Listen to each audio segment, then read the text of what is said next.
Jamie Lee Curtis says Halloween Kills will unpack the original movie. That is the headline on this week's MBE Movie News.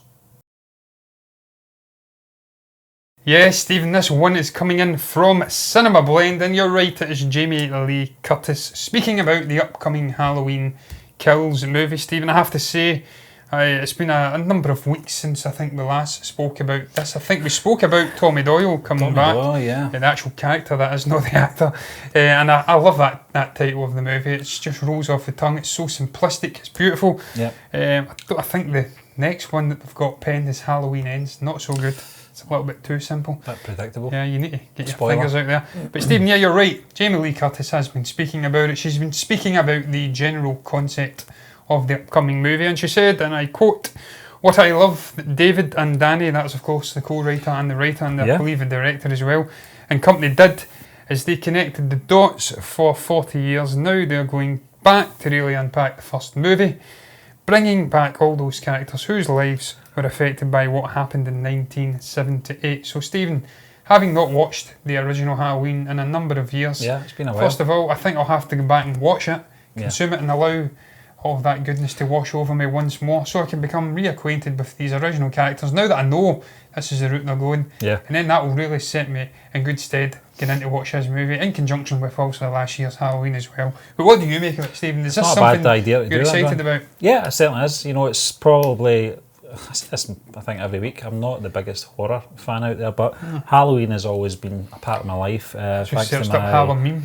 Thanks to my grandmother subjected me to the first two films. I liked Halloween 2, the 1981, but a lot of people didn't. But I thought it was a good sequel. But I think Jamie Lee Curtis is correct here, John. I think the two writers and the director are doing that exact thing. You know, I think we were getting reacquaintance into that world again from the 2018 one. And really it was just the focus was mostly on Laurie and Michael.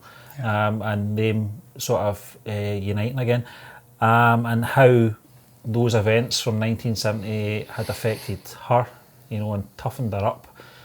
This time, from what we gather, we certainly were talking about the Tommy Doyle character, who was a young lad at the time. Yeah. I know that Paul Rudd played a version of Tommy Doyle in Halloween 5 or 6. I can't remember what sequel it was. I think it was 5. So it's good to see, and there's a number of characters that are coming back who were part of that night, that Michael obviously committed those horrendous crimes. So it's interesting to see. It's also good to see that it's keeping with tone with the original Halloween film, and obviously the 2018 one, John.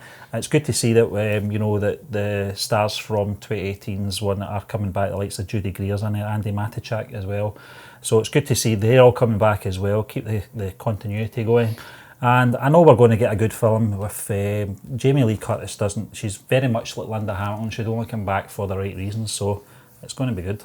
Yes, Stephen, what intrigues me about this, first and foremost, is this concept of it going back and maybe embellishing out what's happened with these original people who were there at the events of the original Halloween. Mm-hmm. It's intriguing me because, do you think we will see a movie, because this is certainly what I was thinking when you were speaking there, perhaps a movie where we skip Michael Myers perhaps being in the movie, actually physically in the flesh, tormenting and haunting the characters, and perhaps go instead for hallucinogenic visions of Michael.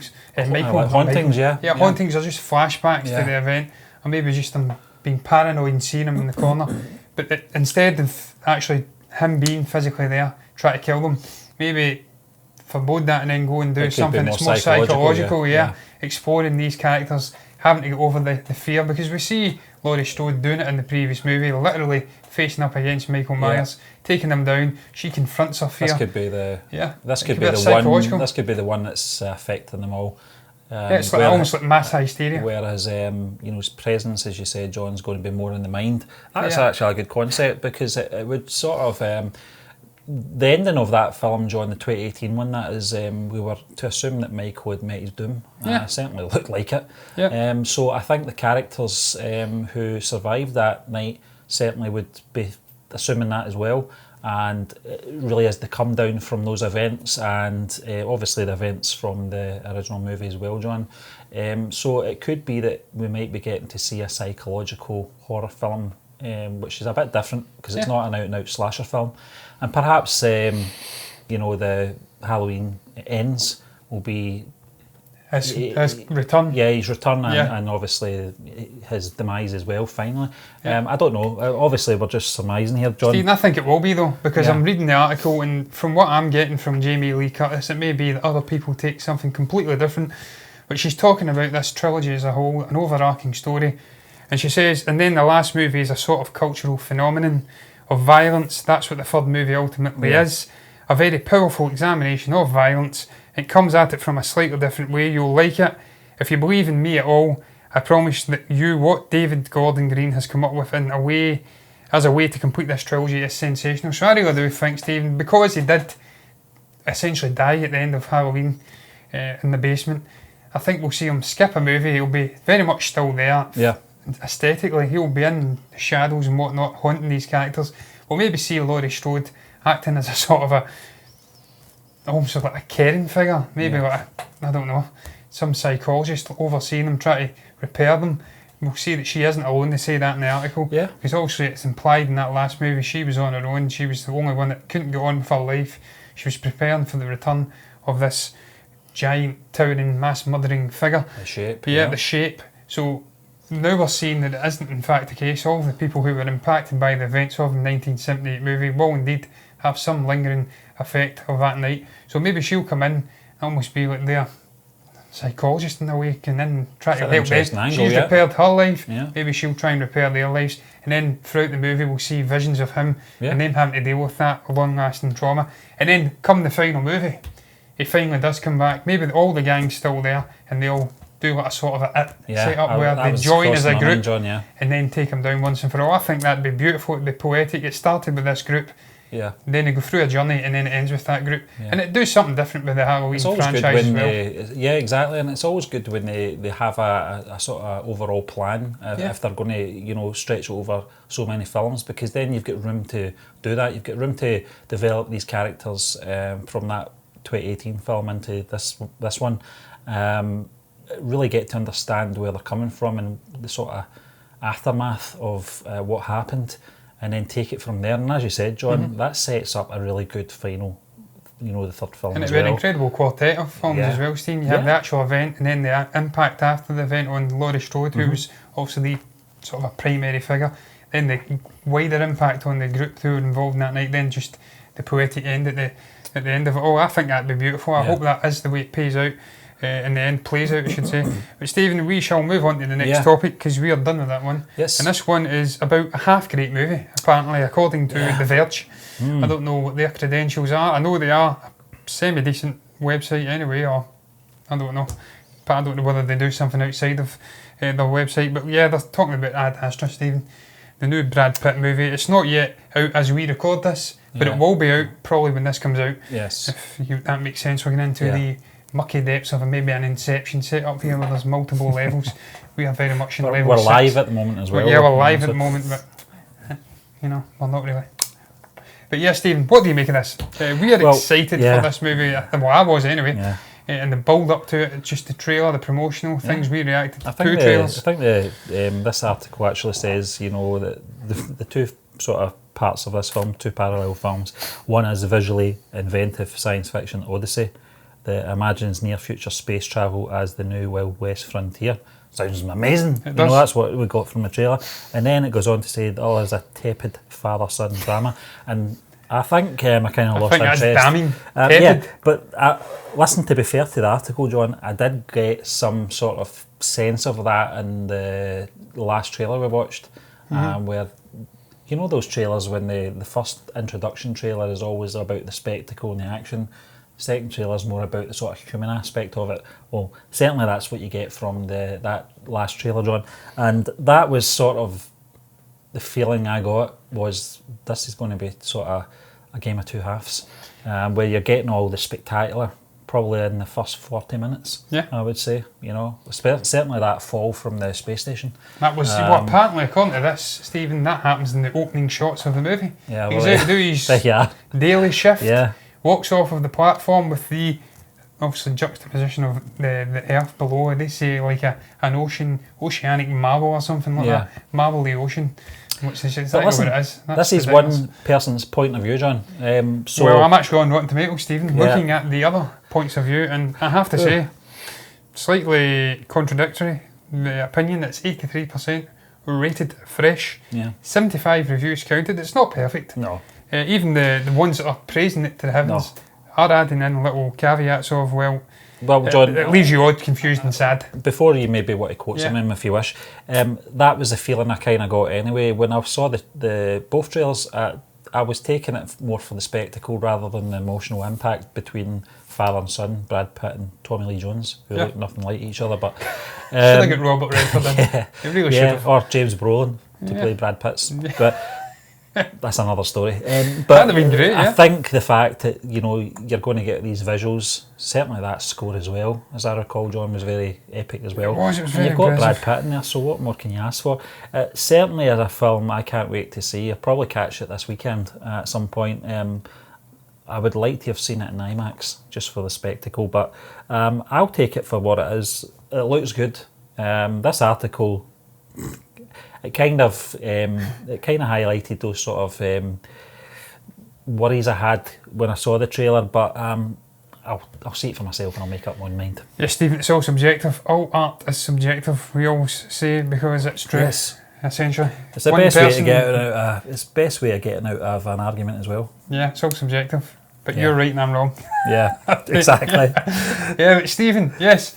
I share your sentiments from the trailer. There was some jaw-dropping visuals, beautiful score, but there was elements which felt a little bit corny, for lack of a better word. Yeah. Just the concept, it seems to have been done again and again. He's been orphaned as a child. His dad's maybe had a demise or something, then he goes off and tries to discover him and find out what really happened, what befell him. And he discovers he's alive, maybe he's got ill intentions or there's something nefarious going on in the background, and then he sides with one, either his dad or people back home. That sounds like Guardians of the Galaxy Volume 2. Yeah, it's exactly what it is, Stephen. It's like tried and true concept. It's been done again and again. But Stephen, what I did like about the review, or just the general discussion of the movie, was what it says about it following this real modern day exploration of space. We've seen it with Gravity, we've seen it with a whole host of other movies. I think it was, what was the one with Mars? With Matt Damon, was it just called Mars? But there's been a few. There's been quite a few. Obviously, Interstellar was the other classic one.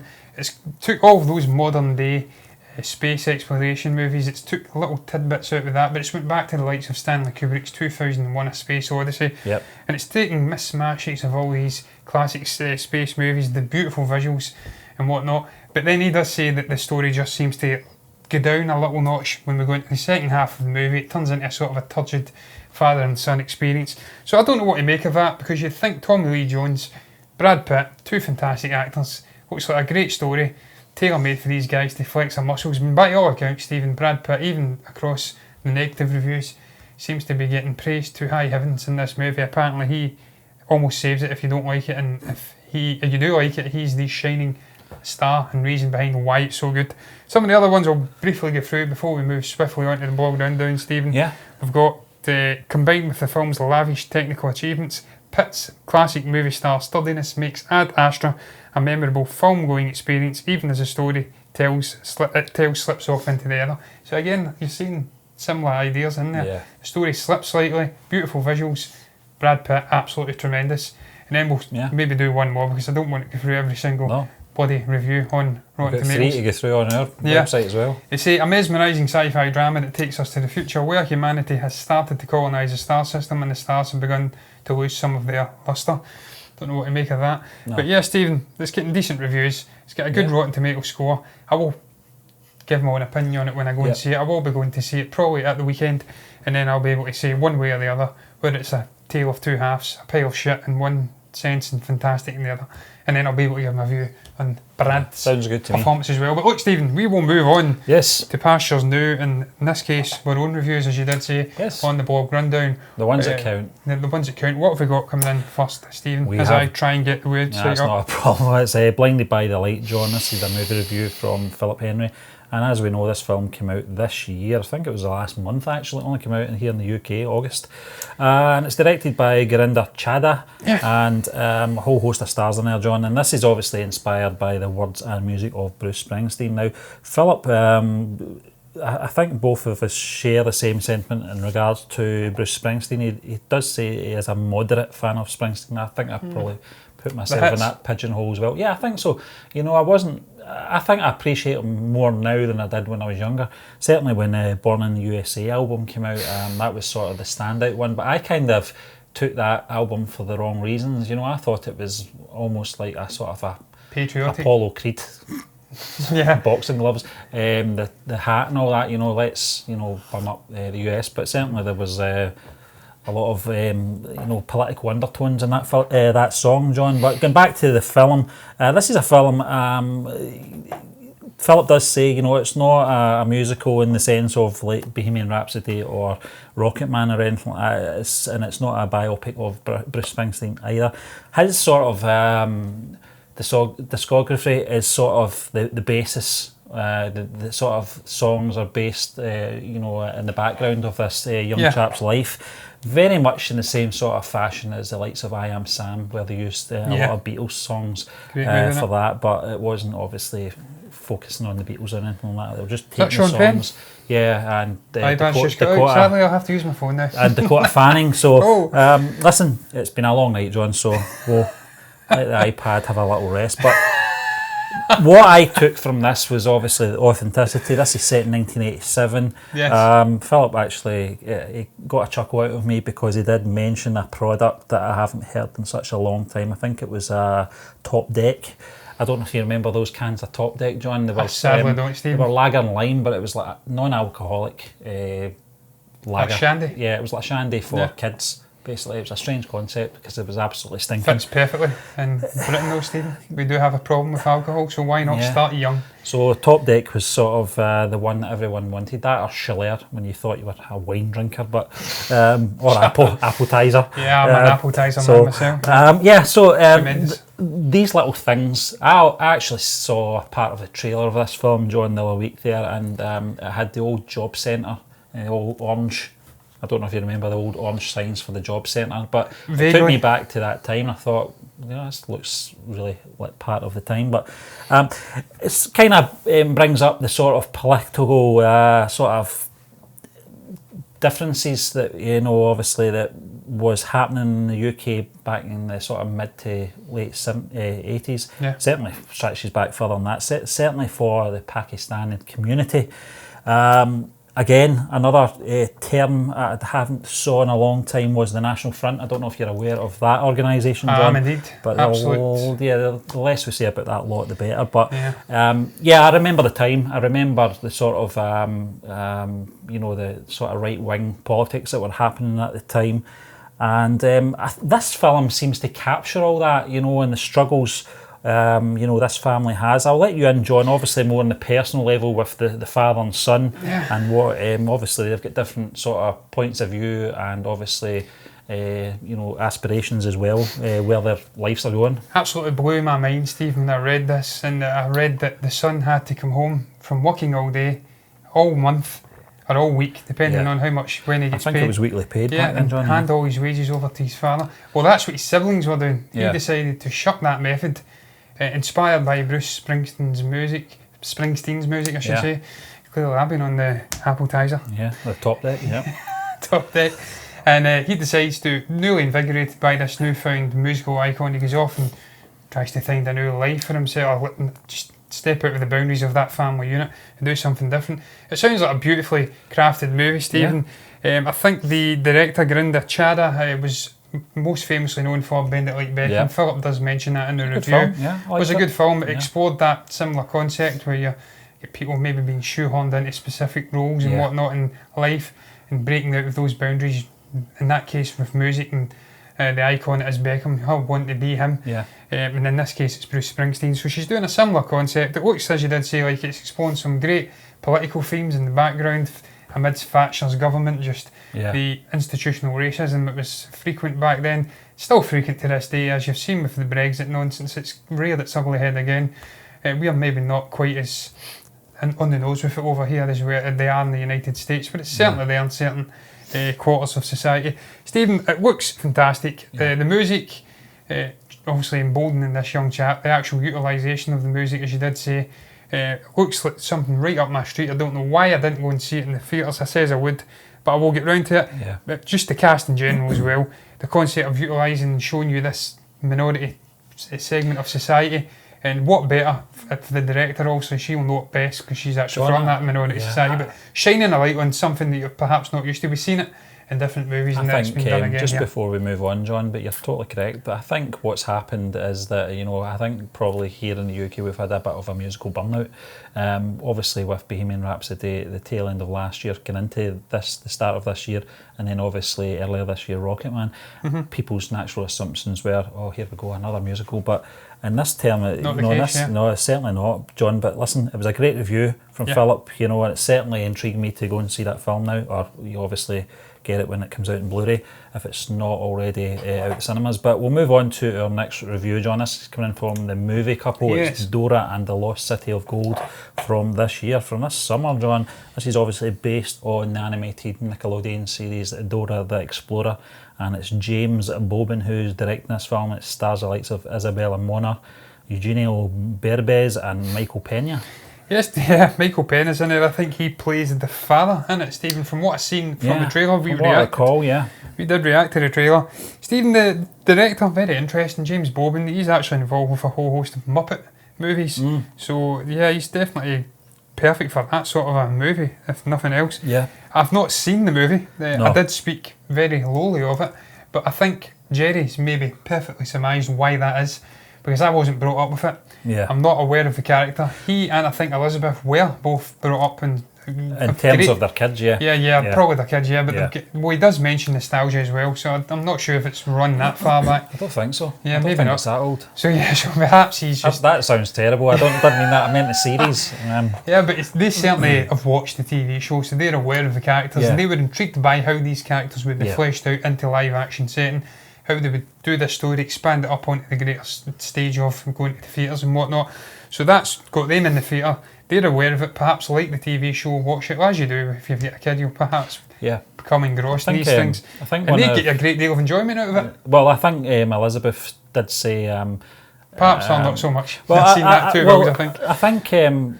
I think from Elizabeth's point of view, she makes a good argument as well in regards to some of the characters that work in an animated show. And very interested to see. I think both of them are very interested to see how some of the characters work on, a real life or live action, and how those characters would interact with the real world as well. You get that from time to time. You made a good highlight there, John. The Muppet movie was certainly one of them. The Happy Time Murders. You've got to take yourself out of that sort of reality and put yourself into that world, and that's certainly where this film looks like it's coming from. It's in its own world. It's sort of paying tribute to the animated television series as well, John. So it doesn't intrigue me enough to go and see this film, I've got to be honest with you. I think if I was going to go and see this, I've got a 6-year-old daughter, that would have been the perfect reason to go and see it, but I just wasn't motivated enough. No, Stephen, I'll also speak about Elizabeth as well. She mentions a great thing that happens in this movie. I don't think she was quite on board for it, but the scene with Dora and the gang hallucinating on hallucinogenics seems like something straight out of Joe Rogan's show. He loves his dimethyltryptamine, I think it is. Seth Rogen. Seth Rogen. Apparently that's something that perhaps if you have a young family is not going to be great, or maybe it will, as she says, be great, because it will teach you the dangers. Funnily enough, John, when I did read that paragraph from Elizabeth, it did remind me of the Candyman sequence in Madagascar. Just absolutely surreal. But it can be framed through that obviously spectrum, Stephen, where you're perhaps teaching younger generation of being careful with drugs and whatnot. Elizabeth does say that, so I've not seen the movie, Stephen. It wasn't for me. I've not grown up watching it. I've not even seen a single episode of Dora the Explorer. But what I will agree on is the obviously gushing assessment of Isabella Mona's acting ability, because she is a fantastic young actress. Yeah. Going to go on and have a great career. I've seen her in Instant Family, fantastic with Mark Wahlberg, one of the real standouts in that movie. So by all accounts, she's fantastic. Nearly saves the movie, but not quite. In real life, John, as well. I saw her on the red carpet at some event. I can't remember what it was, and Jim Carrey was at the back of her. I don't know if you saw this. I've not seen it. And she's an absolute starstruck with Jim Carrey. And As Jim we are Carrey, all. to be fair to him, you know, he was very honest in saying to her he didn't know who she was, but in a nice way. But when she said what franchise she was working on, he knew right away who she was. So. He's a big Dora fan. Yeah, and he's a gentleman as well. So yes, and a fantastic comedian. Yeah. Maybe they should get him in to rip out some Ace Ventura concepts and mix it in. Great amalgamation with Dora. Who knows, Stephen? I'm tripping. Clearly, I've been on hallucinogenics before this show. But yeah, on that note, we will move on, Stephen, to the final movie, because I have nothing else to say. I haven't seen it. To another film, Stephen, which I also haven't seen. This is Hustle. Now, Stephen, we both reacted to this. Trailers, we did. obviously, and we both says we semi-enjoyed what we'd seen, but that we would wait and see what the critical response was. Now, I've seen the critical response.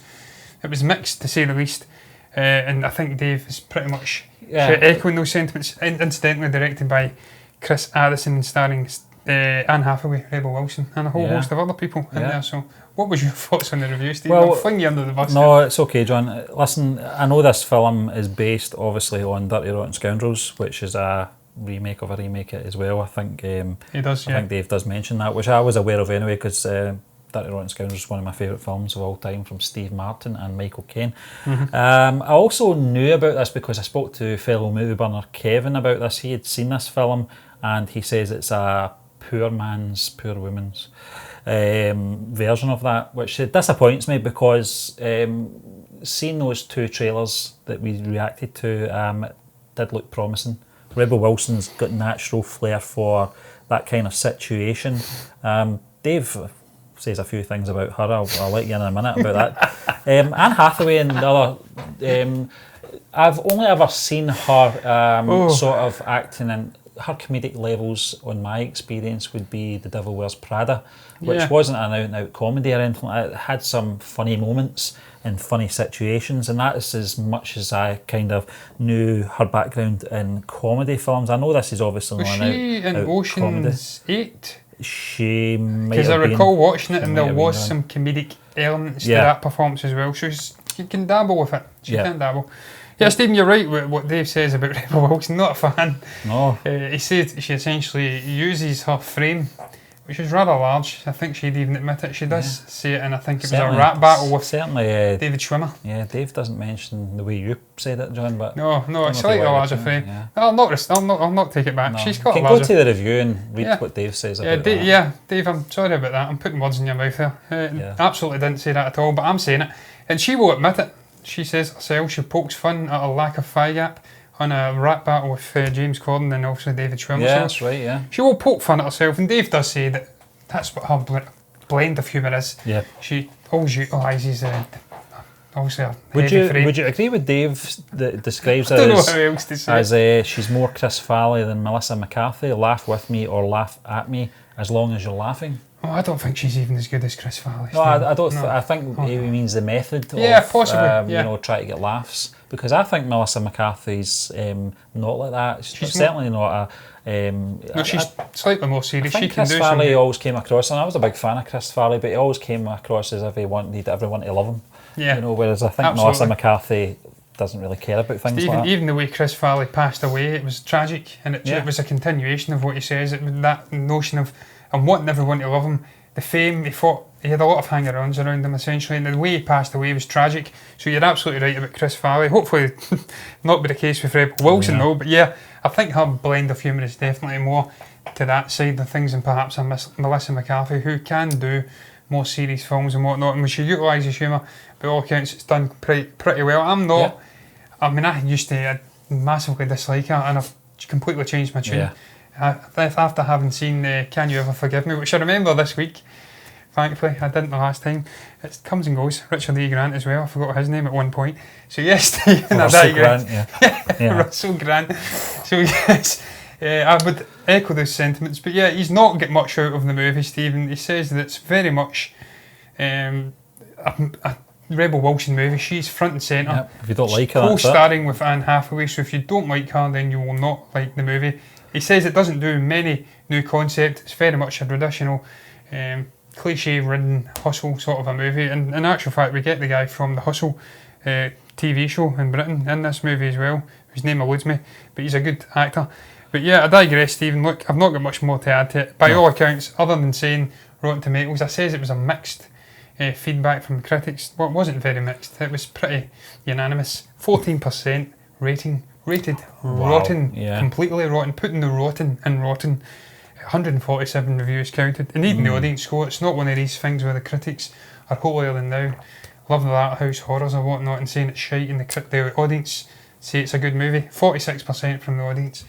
It's not a good movie, Stephen. We must have been taking hallucinogenics when we watched that trailer. I think they just show you the best bits. They show you the best bits, I think I even alluded to that, Stephen, at the time. But look, unless you have much more to add, we will round it up by saying another great review from Dave. Really enjoyed reading it, and I shared many of his sentiments about the movie because I know exactly what the movie will be like. I'm not even having seen it. I've seen enough movies of that ilk to know that it's a pile of shit, and that's going to round up this week's show, Stephen. So look, what did you guys make of the topics we spoke about at the beginning of the show? What did you make of the blog rundown? If you have anything to say about any of the show, or anything, the things we discussed in the show, I should say, comment below and let us know what your thoughts were. Like the video if you have enjoyed it, subscribe to the channel if you're enjoying the content, and me and Stephen will be back tomorrow with the Force Friday show.